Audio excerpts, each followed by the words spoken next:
বিসমিল্লাহ ওয়াসসালাতু ওয়াসসালামু আলা রাসূলিল্লাহ ওয়া আলা আলিহি ওয়া সাহবিহি ওয়া মাওয়ালা।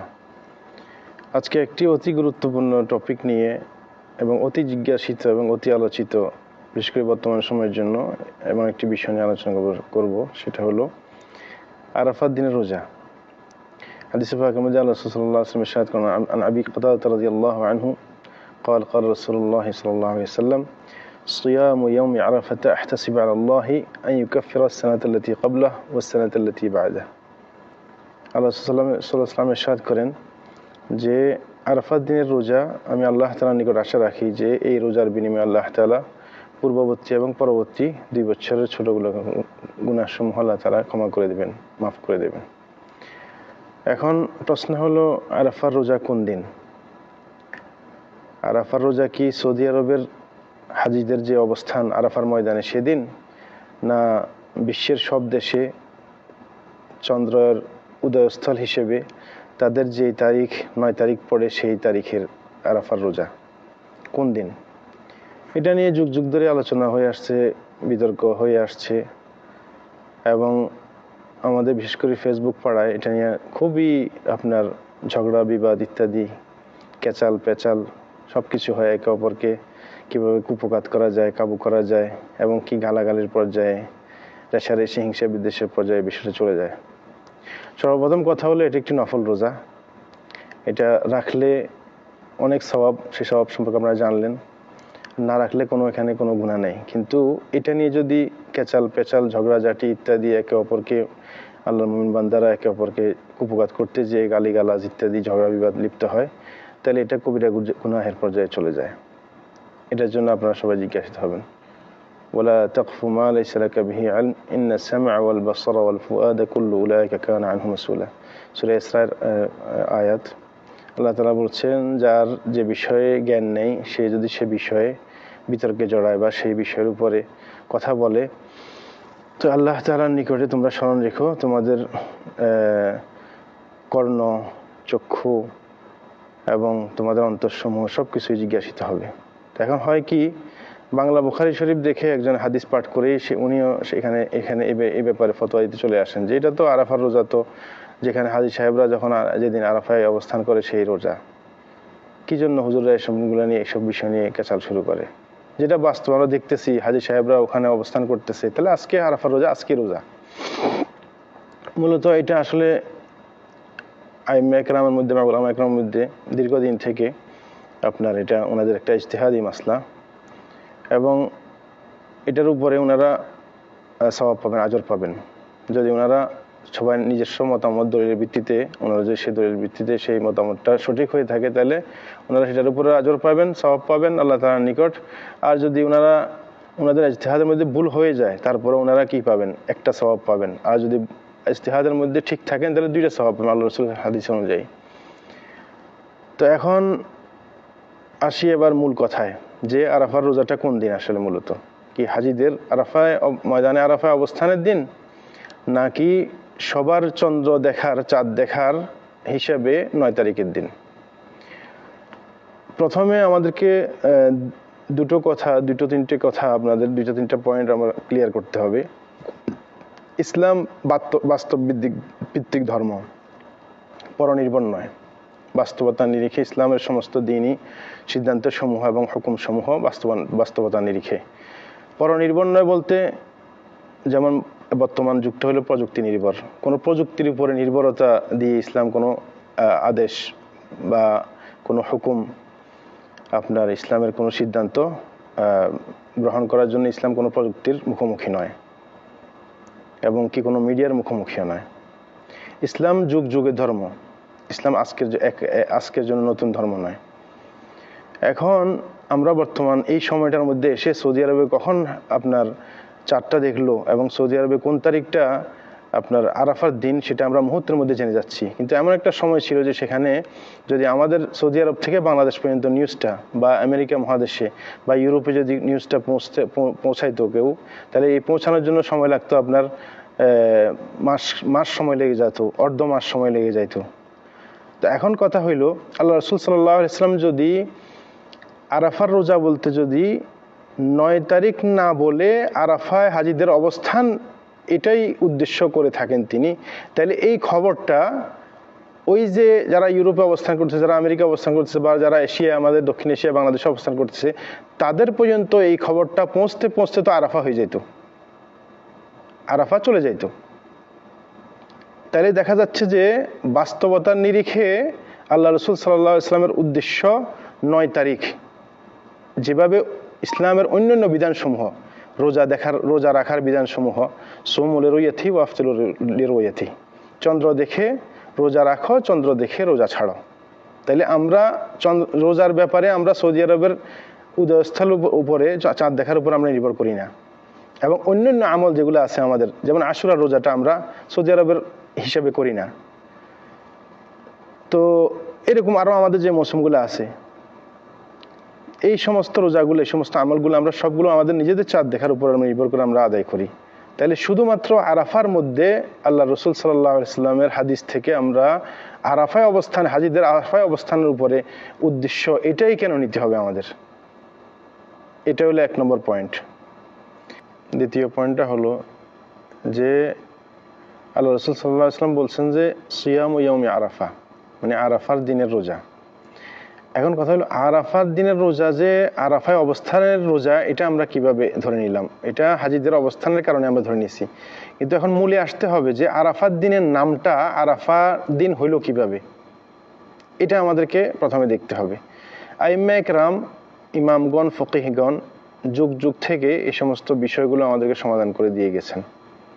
সর্বপ্রথম কথা হইল যে কি, যে আরাফার নামটা ইয়মে আরাফা কেন হইল? আরাফা এটা একটা পরিভাষা, এটা আমাদেরকে প্রথমে বুঝতে হবে যে আরাফা একটা পরিভাষা।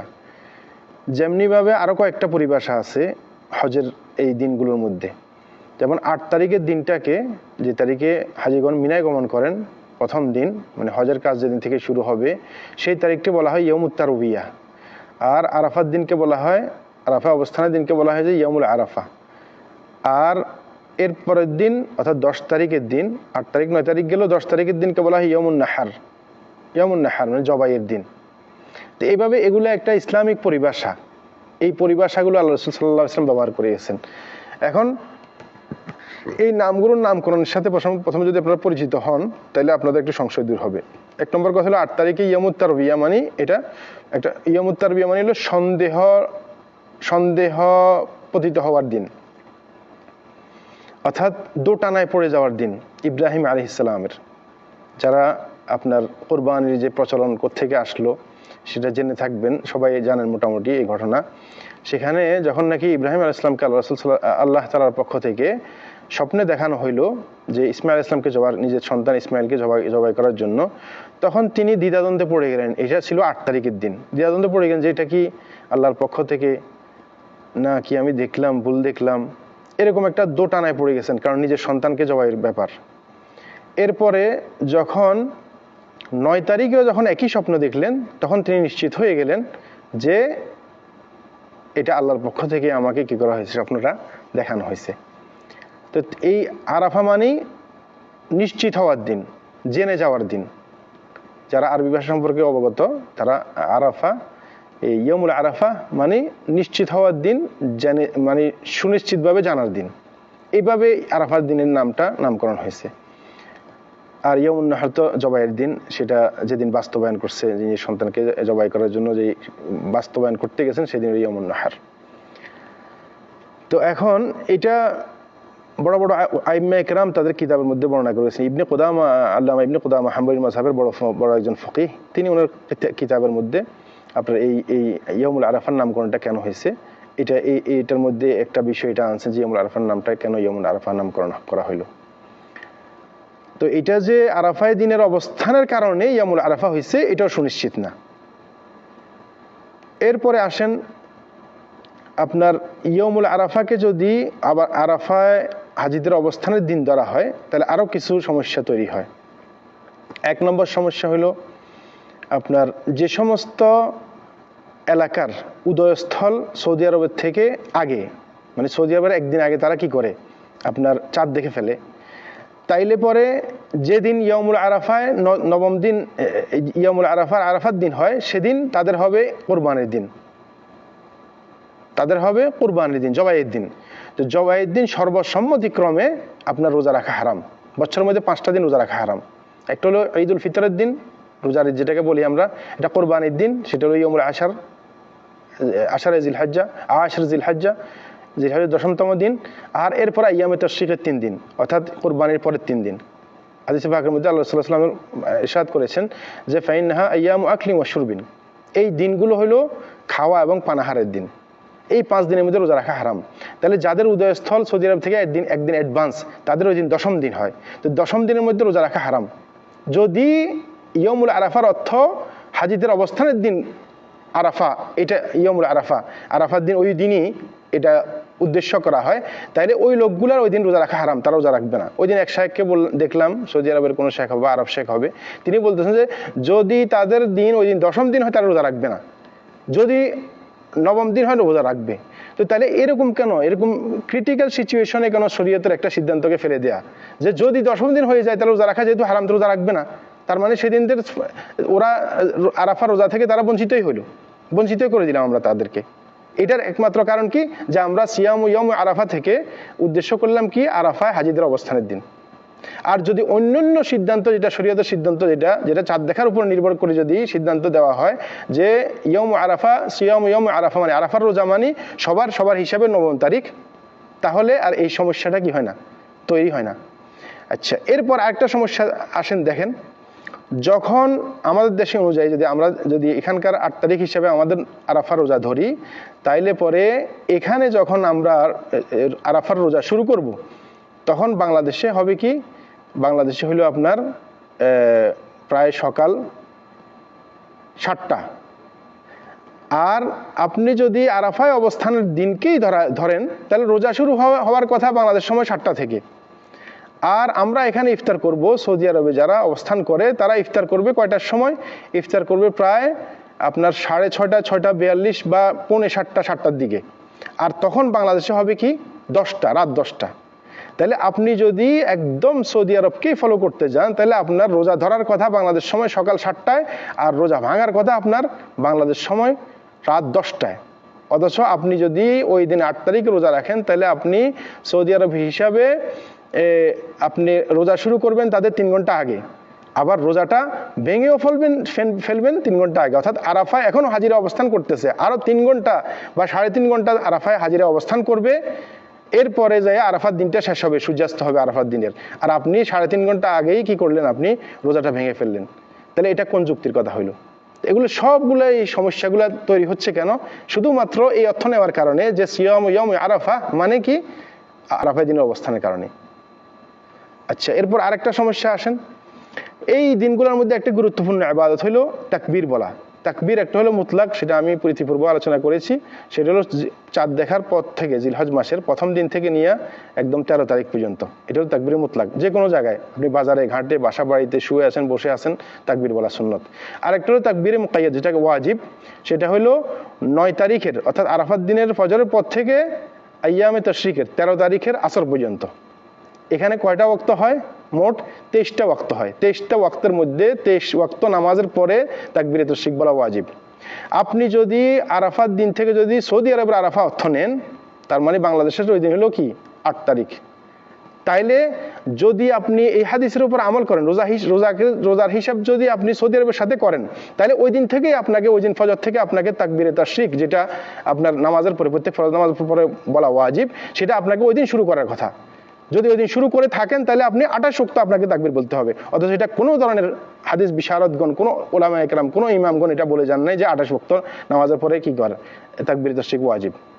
তাকবীরে তাশরিক সর্বসম্মতিক্রমে 23 ওয়াক্ত নামাজের পরে ওয়াজিব। তা আপনি এখানে রোজার মধ্যে আয়সা আশ্রয় নিচ্ছেন, হইলো অর্থ নিচ্ছেন ইয়মে আরাফা, আর তাকবীরের মধ্যে আপনি সেখানেও আপনার শব্দ আসছে ইয়মে আরাফা, গাদাত ইয়মে আরাফা থেকে তাকবীরে তাশরিক কি ওয়াজিব। সেখানে অর্থ নিচ্ছেন আপনি 9 তারিখ। তাকবীর বলার মধ্যে অর্থ নিচ্ছেন আরাফা থেকে 9 তারিখের ফজর থেকে 13 তারিখের আসর পর্যন্ত। আর রোজার ক্ষেত্রে আপনি অর্থ নিচ্ছেন যে না, সৌদি আরবের যে 8 তারিখ, সেই 8 তারিখে আমাদের কি করতে হবে, রোজা রাখতে হবে। তো শরীয়তের মাসলাগুলো, সিদ্ধান্তগুলো এত ক্রিটিক্যাল নয় যেখানে এতগুলো সমস্যা তৈরি হবে। এতগুলো সমস্যা যদি আপনি তৈরি করতে না চান, তাইলে পরে আপনাকে যেভাবে আইম্মায়ে কেরাম বলে গেছেন যে প্রত্যেকটা জায়গার সমস্ত ইবাদতগুলো তাদের নিজস্ব চন্দ্র উদয়স্থল হিসেবে এবং তাদের চাঁদ দেখার উপর নির্ভর করে হবে, তাহলে কোনো ঝামেলা আর কোনো ধরনের এই সমস্যাগুলো তৈরি হয় না। আচ্ছা, এরপর আরেকটা পয়েন্ট আসি, সর্বশেষ পয়েন্ট আমি বলে শেষ করবো, ভিডিওটা আমার লম্বা হয়ে গেছে। যাদের সময় আছে তারা দেখবেন, আর যাদের সময় নেই তারা সমস্যা নেয় অ্যাভয়েড করে যাবেন। সেই সমস্যাটা হলো আপনার অন্যান্য ফজিলতপূর্ণ দিনগুলোর ক্ষেত্রে, যেমন রমজান আমাদের একদিন আগে কি হয়, সৌদি আরবে একদিন আগে শেষ হয়, বাংলাদেশে একদিন পরে ধরা হয় এবং একদিন পরে শেষ হয়। তাহলে রমজানের 30 দিনের ফজিলত যেটা আছে সেটা আল্লাহ তাআলা বাংলাদেশের যারা অধিবাসী তাদেরকেও দিচ্ছেন, আর সৌদি আরবের যারা অধিবাসী তাদেরকেও দিচ্ছেন, ইউরোপ আমেরিকা যারা অধিবাসী তাদেরকেও দিচ্ছেন। সবাইকে আল্লাহ তাআলা দিতে পারতেছেন, অথচ একদিনের ফারাক হয়ে যাচ্ছে। সেখানের মধ্যে লাইলাতুল কদরও পাওয়া যাচ্ছে। যদি কথার কথা লাইলাতুল কদর যদি 23 তারিখ বা 24 তারিখ বাংলাদেশের হিসাবে হয়, তাহলে সৌদি আরবের যারা অধিবাসী তারা কোন দিনের ফজিলতটা পাবেন? কারণ একদিন তো আকবর হয়ে যাচ্ছে, সারা বিশ্বের সাথে একদিন কি 2 দিন আকবর হয়। তো আশুরার ক্ষেত্রেও একই রকম। আশুরার ক্ষেত্রে বাংলাদেশে যারা অবস্থান করেন তারা তাদের চাঁদ দেখার উপর আশুরা রোজা রাখেন, আশুরা রোজাটার 1 বছরের গুনাহ মাফ হয়। তো সৌদি আরবে একদিন রাখতেছে আর বাংলাদেশে অন্য দিন রাখতেছে, ইউরোপের মানুষরা ভিন্ন দিন রাখতেছে। তো এদেরকে সবাইকে তো আল্লাহ তাআলা সওয়াবগুলো দিচ্ছেন, আল্লাহ রাসূলের হাদিস অনুযায়ী তারা সবাই সওয়াব পাচ্ছেন, সেই সওয়াবের আশায় তারা রোজা রাখতেছে, কিন্তু একদিন আকবর হচ্ছে। তো সবগুলা ক্ষেত্রে, অন্য সবগুলা রোজার ক্ষেত্রে এবং বিভিন্ন সিদ্ধান্তের ক্ষেত্রে যদি একদিন আকবর হওয়ার পরেও সেই ফজিলত পেতে পারে, তাহলে ইয়াউমুল আরাফা থেকে নিজেদের চন্দ্রের উদয়স্থল হিসেবে আমল করলে কেন সওয়াবটা পাবে না? এই প্রশ্নটা বিবেক মানুষ সবার কাছে ছেড়ে দিলাম। এই হলো সংক্ষিপ্ত আলোচনা আরাফা রোজা সম্পর্কে। আল্লাহ তাআলা আমাদেরকে সবাইকে আমল করার তৌফিক দান করুন। আরেকটা জিনিস হলো, আল্লাহ রাসূল সাল্লাল্লাহু আলাইহি ওয়াসাল্লাম রাসূলুল্লাহ সাল্লাল্লাহু আলাইহি ওয়াসাল্লাম ইয়াসুমু তিসআ জিলহজ্জাত ওয়া ইয়াউম আশুরা, আল্লাহ রাসূল সাল্লাল্লাহু আলাইহি ওয়াসাল্লাম জিলহজের এই 9 দিন পুরোটাই রোজা রাখতেন। তো যদি কারো ইচ্ছা হয় সে আপনি এবং সামর্থ্য হয় আপনি 9 দিনই রোজা রাখেন, তাহলে এই বিতর্ক আর করা লাগে না। আর কারো ইচ্ছা হলে 2 দিনই রাখেন, কোনো সমস্যা নেই, কিন্তু আপনারা ঝগড়াঝাটিতে লিপ্ত হবেন না, আপনারা হিংসা বিদ্বেষে লিপ্ত হবেন না, এরকম একটা সুন্নত আমল নিয়ে। আল্লাহ তাআলা আমাদের সবাইকে বুঝার এবং আমল করার তৌফিক দান করুন।